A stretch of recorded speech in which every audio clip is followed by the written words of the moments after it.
الله أكبر الله أكبر الله أكبر.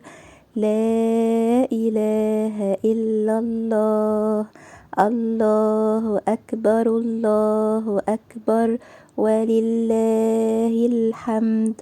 يا صباح الفل عليكم أو مساء الفل عليكم، دمتم حلوين وفي القلب محفوظين. كل سنة وانتم طيبين وكل الأمة الإسلامية بخير وعيد سعيد عليكم يا رب. كله فرح، كله سعادة، كله رضا، كله راحة بال يا رب. كما بلغتنا فرحة العيد بلغنا فرحة استجابة دعوات ليالي رمضان يا رب بإذن الله. كل حد دعا دعوة في رمضان وهو قائم وهو ساجد وهو بيتهجد وهو بيصلي التراويح وهو بيعمل حتى الأكل وكان جواه دعوة نفسه تتحقق، إن شاء الله تتحقق قريب بإذن الله.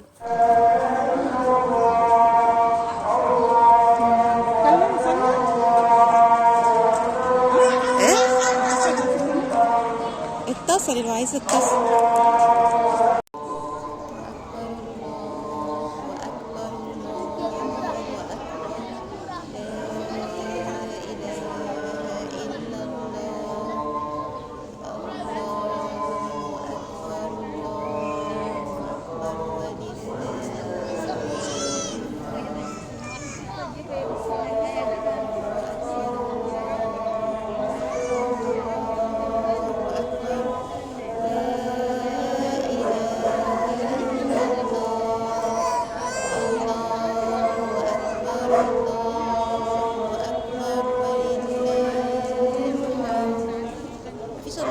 كبيرة واحنا نكملها احنا يعني. كملوها، دي جميلة. هي بتبقى موجودة في العيد الصغير عادي، في تكبيرات واحدة يعني. لا بس جميلة التانية، الله أكبر كبيرة والحمد لله كثيرا. بس كانوا بيقولوها في العيد الكبير أكتر. لا ده هي تكبيرة كاملة كده عموما يعني صح؟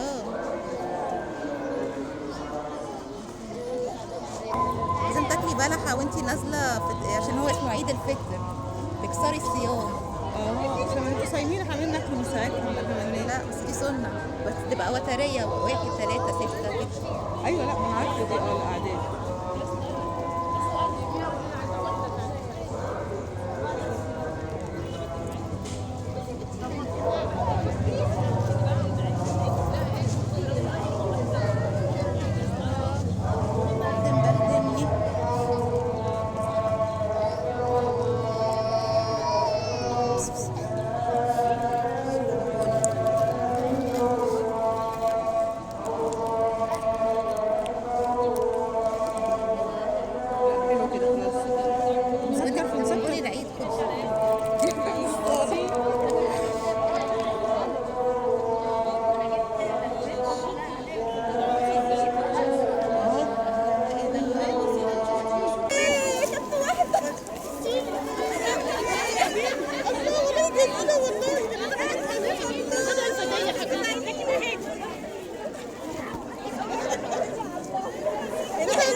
يا رب ان شاء الله، يا رب يا رب.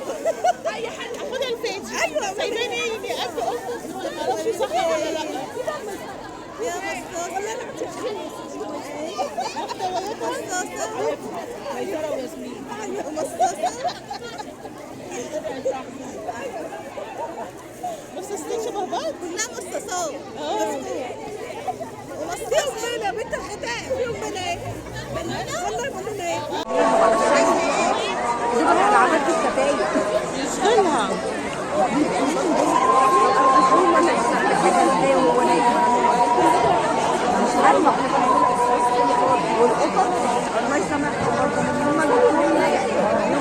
زي ما انتم شايفين كده بقى انا روحت البيت بعد ما وريتكم الاجواء بتاعه صلاه العيد في اول الفيديو كده. ناس كتير امبارح كتبت لي جت تصور لنا اجواء العيد يعني في الصلاه وكده، فصورتها لكم ونزلته لكم في اول الفيديو.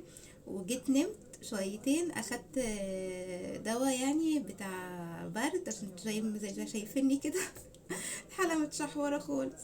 فلما اخدته نيمني بقى، فلسه صاحيه من شويه، فقلت بقى ايه اكمل معاكم فيديو العيد.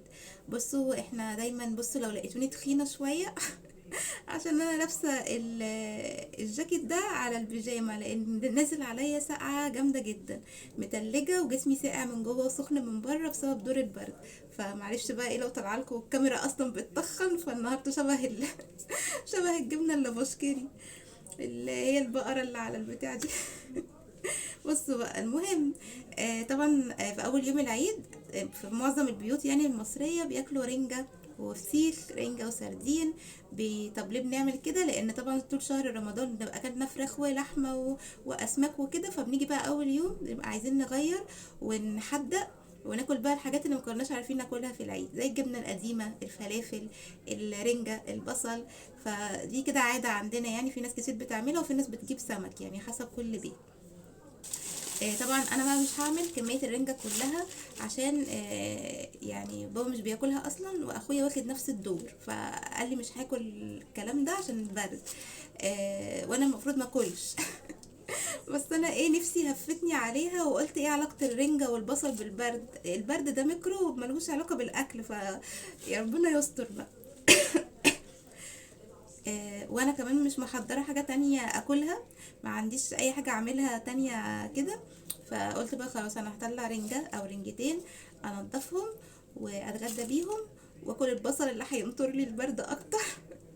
وخلاص على كده هعمل ايه بقى في الباقي؟ هشيله في الفريزر. وعايزاكم بقى ايه تساعدوني في الموضوع ده. هل هي لما بتشتغل في الفريزر بيحصل لها حاجة ولا بتفضل سليمة؟ عشان سمعت ناس كتير بيجيبوها وبيشيلوها في الفريزر، بيقولك اول ما بتطلع بتبقى كأنك جايباها. فانا طبعا الكمية هتبقى مش هينفع اعملها كلها، فانا ايه هعمل زي ما الناس قالت ان انا اشيلها في الفريزر. فقولوا لي صح الكلام ده، ولا اسيبها في التلاجة من تحت، ولا انضفها احطها في علبة؟ بس هي المشكلة ان ممكن نقعد فترة عبال ما نفسنا تهفنا عليها تاني، فخايفة العلبة تبوظ. فبيقولك شيليها صحيحة كده في الفريزر. فشوفوا كده ايه رأيكم واكتبوا لي في الكومنتات. تمام. بصوا انا هنا قشرت بطاطس اهي، عشان بحب اكل معاها بطاطس محمرة. وهسخن هولع على الزيت دلوقتي.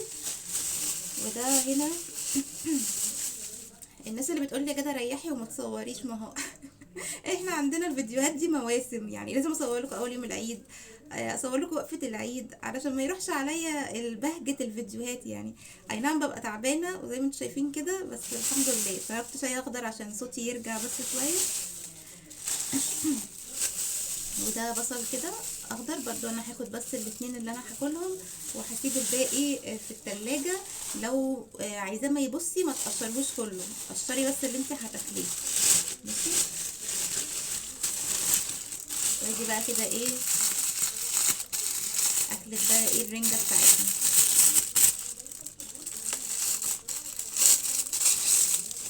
نضيف ده كده عشان نبقى ايه نشيل فيه تاني اهو.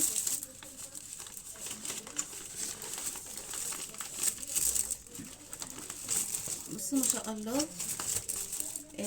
النص عمل 3 وحدات. تمام.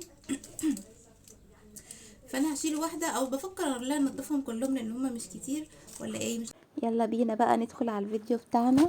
زي ما انتوا شايفين كده هعمل الاول شوية طحينة، عشان خاطر انا بحب الرنجة بالطحينة، وطبعا عشان انا عندي دور برد فحبيت احط طحينة عشان تخفف لي شوية ايه من الحدوقية بتاعة الرنجة. تمام. عايزه اقول لكم الرنجة طلعت طعمها تحفة، طبعا عشان بقالنا كتير ما اكلناهاش من قبل رمضان وكده، طعمها كده حلو بصراحة. فالطحينة كده خففتها، وبعد ما بخففها بحط عليها فلفل اسمر، طبعا مش هحط ملح لان الرنجة فيها ملح. بحط توم باودر، بصل باودر، كمون، كزبرة ناشفة، شوية زيت، شوية ليمون، وهريسة شطة. بحب قوي احط فيها هريسة شطة، هتبقى حراقة غادة فلو بتحبي الحاجة حراقة حطي، مش بتحبي ما تحطيش، بس بتدي نكهة حلوة قوي. وجربوا موضوع سلطة الرنجة، بحسه بصراحة بيبقى طعمه احلى بكتير من ان انت تعملي الرنجة كده لوحدها، بيديله نكهة حلوة قوي وبتبقى خفيفة قوي. انا عملت بقى رنجتين، وشلت الرنجاية في الفريزر. ممكن برضو المرة الجاية لو هما 3 اشيل واحدة مع اللي في الفريزر، يبقوا كده ايه اكلة كمان يعني. زي ما قلت لكم بابا ما بياكلش الرنجة واخويا يعني عنده دور نفس الدور بتاعي. ف... فقال لي لا انا ماليش نفس بصراحه كل الحاجات دي. بس انا بقى ايه، انا من الشخصيات اللي انا بحب امشي على العادات والتقاليد اللي انا اتربيت عليها. بابا يقول لي طب انتي تعبانه، اقول له ابدا ابدا، احنا اتعودنا ناكل اول يوم العيد رنجه وبصل. فعارفه اتعودت بقى في عادات كده وتقاليد، يعني ربنا ما يقطعها عاده، يعني الواحد اتعود عليها في بيته من وهو صغير، يعني من وانا طفله صغيره. خلاص انا طلعت لقيت ماما بتعمل كده، تيتا بتعمل كده، عماتي بيعملوا كده، فانت تلقائيا عبال ما بتكبري فبتعملي زيهم، بتعملي زيهم، فاهمين؟ هنا بقى قطعت الطماطم وقطعت الفلفل، وقطعت البصل الاخضر، كل ده كده ايه على الطحينه، واديله ادي بقى. قولوا لي بقى النهارده اكلتوا رنجه زي حالاتي كده ولا اكلتوا ايه؟ وقولوا لي مين اتفسح وسابني، وفين عيديتي؟ ها فين العيديه بتاعتي؟ طب احنا نديكي عيديه ازاي يا جاده؟ تحطي اللايك وتكتبي لي كومنت كده انت اديتيني، بصوا اديتوني العيديه بتاعتي، ماشي؟ انا هنتظر العيديه بتاعتي منكم النهارده. اللي مش هتحط الكومنت كده انا هعرف ان انت كده ما اديتنيش العيديه، فايه، فهزعل منك. واللي هتحط الكومنت كده انا عرفت ان هي سمعت الفيديو وعايزه تديني عيديه، ماشي؟ هشوف بقى، اشوف كام عيديه توصل لي، عايزه اجمع اكبر قدر ممكن من العاديات. زمان كنا زمان بقى، ايام ما كانت الحاجات رخيصة والدنيا كويسة، كنا نفضل نجمع عيديات من كل بقى ايه، اهلنا وكده، ونفضل بقى ايه، كل واحدة تقول بقى ايه، كصحاب يعني، انا جمعت بقى عيدية السنة دي 10 جنيه. 20 جنيه، لان احنا كنا بناخد اربع وانصص وكده. فدلوقتي بقى نادرا لو حد ادى عيدية، يعني قولوا لي انتوا لسه بتدوا عيدية ولا لا؟ يعني لسه في ناس مستمرية ان هي تدي عيدية لأحفادها ولولاد اخواتها وكده، في ناس لحد الآن أعرف ان هم مستمرين، وفي ناس طبعا مع غلاء الأسعار ما بقوش يقدروا يعملوا كده. عايزة اقول لكم مش يعني لو حد كان بيعمل كده وما بقاش قادر يعمل كده ما يزعلش، مش شرط فلوس. انت ممكن البونبوني والشوكولاتة والبسكوتات اللي بتتباع بالقربة وبالكيلو اللي احنا بنجيبها للعيد، لو جبتي نص كيلو مشكل ب100 جنيه، شوفي هيعمل لك كمية قد ايه، وتجيبي اكياس وجيبي ب10 جنيه بالونات، هتلاقي كيسة فيها 10 فيها بالونات، تمام؟ ب10 جنيه كيسة. وهاتي الكياس الصغيرة النايلون دي، وحطي في كل كيسة بالونة وشوية بونبوني وباكو بسكوت وقفليه، وتبقى دي العيدية. عايزة اقولك والله العظيم الاولاد بيفرحوا بالحاجات دي جدا اكتر من الفلوس. الفلوس بقى للناس الكبيرة اللي زي حالتنا. يعني لما مثلا نبقى كده خلاص بقى بقينا ما شاء الله يعني، فلا الحاجات دي ما والله، بس انا تافهه يعني. انتوا شفتوا في الصلاه كانوا بيوزعوا علينا الكيسه فيها مصاصه وبسكوت وكده، شفتوا طبعا قد ايه انشكحت وانبسطت، لان بصوا الحاجات دي بتبقى مفرحة، كبير صغير بيفرح بيها، عشان خاطر بتبقى حاجة مش انتي اللي شارياها، يعني حد هو اللي بيديها لك، وحاجة للعيد وفرحة، فاهمين؟ ف فعشان كده بقول لكم يعني ايه، ولو حاجه بسيطه شويه بونبوني، علبه بسكوت وتوزعيها، علبه مصاصه وتوزعيها، مش شرط فلوس خالص. قادره تدي فلوس ادي، يعني عايزه تجيبي هدايا ومعاكي امكانيات تجيبي هدايا، يعني كل واحد بقى حسب مقدرته الماديه يعني. هنا بقى انا كنت قاعده ايه بفصص الرنجه.